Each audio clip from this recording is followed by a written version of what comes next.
नमस्कार। India debate में आप सबका स्वागत है। मैं हूं आशुतोष पाठक। मित्रों, अंग बंग भंग, अब भंग नहीं कलिंग, अंग बंग कलिंग। भंग तो अभी कुछ करना है, उसके पहले अभी गंगोत्री से गंगा सागर तक की यात्रा तय हुई है। तो अब जो निशाना है, बंगाल विजय के बाद ये रणनीति थी।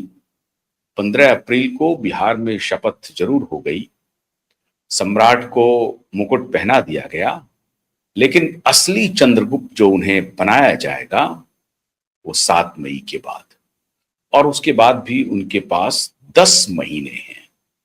10 महीने, मैं क्यों कह रहा हूं 10 महीने, ये बहुत महत्वपूर्ण है। गिनती कर लीजिए आप, 10 महीने में उन्हें बहुत कुछ करना है। पश्चिम बंगाल की विजय के बाद ये पूरी रणनीति थी कि उसके बाद ही कैबिनेट का विस्तार होगा, और वो विस्तार भूतो न भविष्यति होगा, ऐतिहासिक होगा। चंद्रगुप्त को बनाने के लिए दो दो चाणक्य पहुंच रहे हैं। इसके पहले हालांकि चंद्रगुप्त की भूमिका में बड़े हैं, जो उन्होंने एक प्रकार से छत्रपति सम्राट की भूमिका निभा दी है। केसरिया हर जगह लहरा रहा है, और इसीलिए 2 दिनों से एक वायरल हो रहा है गंगोत्री से गंगा सागर तक की तस्वीर। लेकिन 22-26 राज्यों में केसरिया लहरा रहा है, तो समझिए कि चक्रवर्ती सम्राट तो हो ही गए। तो चक्रवर्ती सम्राट स्वयं पहुंच रहे हैं, लेकिन अभी वो चाणक्य की भूमिका में है, और दूसरे जिनको असली चाणक्य कहा जाता है भारतीय जनता पार्टी का, वो भी उनके साथ होंगे। तो 7 मई को पाटलिपुत्र की धरती पर 2 चाणक्य होंगे और नए सम्राट जिनको चंद्रगुप्त बनना है। पश्चिम बंगाल की विजय के बाद जो ये रणनीति बन रही है, उसके पीछे का राज क्या है, खेल क्या है। मैंने क्यों कहा कि 10 महीने का वक्त है सम्राट चौधरी के पास खुद को साबित करने का। चुनौती बड़ी है।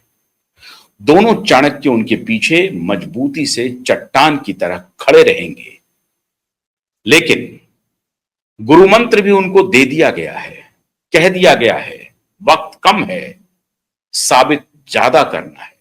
हालांकि वो टो पर 15 तारीख को कुर्सी संभालने के बाद से टो पर काम कर रहे हैं, लेकिन वो इंतजार कर रहे थे आखिरी नॉट का, आखिरी हरी झंडी का। वो कल 7 मई को पाटलिपुत्र के ऐतिहासिक मैदान गांधी मैदान में उन्हें मिलेगा। मंत्री परिषद में कौन शामिल होंगे यह सेकेंडरी है, लेकिन मोदी और शाह पाटलिपुत्र की धरती पर होंगे तो एक संकेत भारतीय जनता पार्टी के सभी कार्यकर्ताओं और नेताओं को है कि ध्यान रखिए, हम चट्टान की तरह सम्राट के पीछे खड़े हैं जिन्हें हम चंद्रगुप्त बनाना है। अब इसमें कोई तिकड़म नहीं करिएगा, इधर उधर डोलने की जरूरत नहीं है, टांग खींचने की जरूरत नहीं है।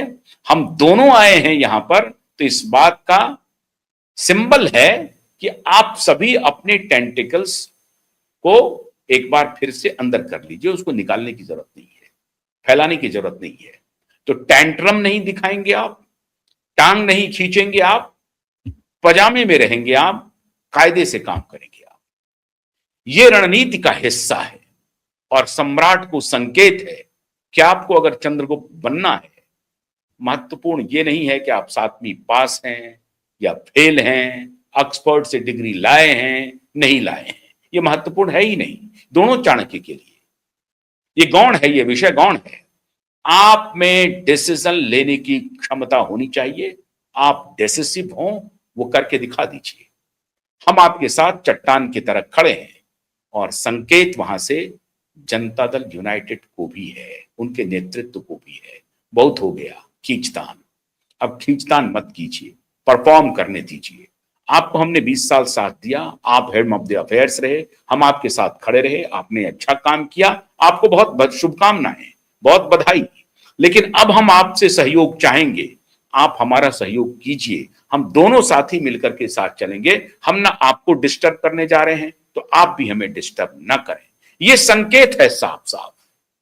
अब 10 महीने की बात मैं क्यों कह रहा हूं, याद कीजिए, प्रधानमंत्री दूसरे फेज के मतदान के बीच में या उसके बाद ही पश्चिम बंगाल से आ गए बनारस और वाराणसी में कई चीजों का उद्घाटन किया और वहां संकेत दिया वाराणसी में कि गंगा एक्सप्रेसवे का उद्घाटन नहीं है, ये योगी की तीसरे टर्म की दस्तक है।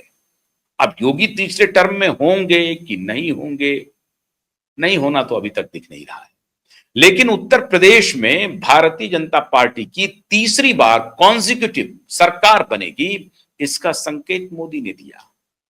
और फिर एक और भाषण याद कीजिए आप, विजय भाषण था वो, पार्टी कार्यालय, राष्ट्रीय कार्यालय दिल्ली में। उन्होंने कहा कि ममता बनर्जी को हमारी बहनों ने सबक सिखा दिया, अब बारी उत्तर प्रदेश की है और उत्तर प्रदेश की बहनें, हमारी माताएं बहनें अखिलेश यादव को सबक सिखाने जा रही हैं। सीधा अटैक था। पिछले बार का जो आंकड़ा है उसमें मुस्लिम प्लस बहनों का साथ बहुत मिला था अखिलेश यादव जी को लोकसभा चुनाव में। इसीलिए बहुत ही स्ट्रैटेजिक मूव है नरेंद्र मोदी का कि नहीं, महिलाओं को, ये डबल एम में से एक एम को तो निश्चित रूप से अखिलेश के खेमे से निकालना है और एम को एम्पावर करना है, और वो एम महिला एम है। महिला को एम्पावर करना है, उसके संकेत मोदी अभी से देने शुरू कर दिए हैं। महिला आरक्षण के बहाने उन्होंने सीधा सीधा निशाना किया अखिलेश यादव की तरफ और कहा कि ममता बनर्जी ने धोखा दिया महिला आरक्षण में, तो उनको जनता ने सबक सिखाया। स्टालिन ने धोखा दिया, जनता ने सबक सिखा दिया। जिसने धोखा दिया, जनता ने सबक सिखा दिया। लेफ्ट को भी सिखा दिया केरल में, भले ही कांग्रेस पार्टी जीत करके आ गई, वो अलग विषय है। मोदी का कहना है कि सत्तारूढ़ पार्टी जिन्होंने महिला आरक्षण विधेयक की खिलाफत की है, महिलाओं ने उन्हें सबक सिखा दिया। अब ये पॉलिटिकल पोजीशनिंग है नरेंद्र मोदी की, महिला वोटों पर नजर है।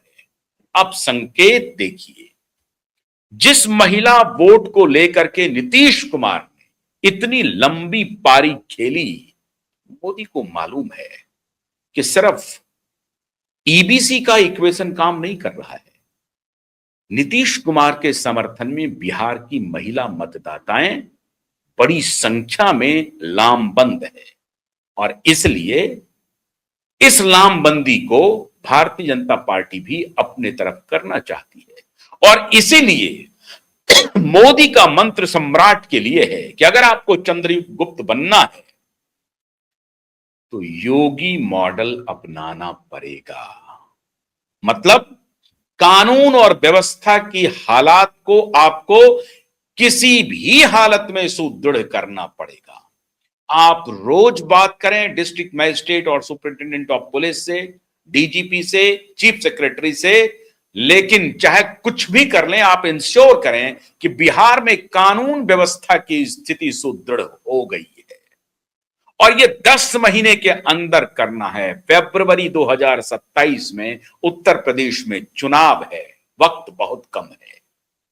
इसीलिए शूट एट साइट का अगर आपको ऑर्डर देना है तो दे दीजिए।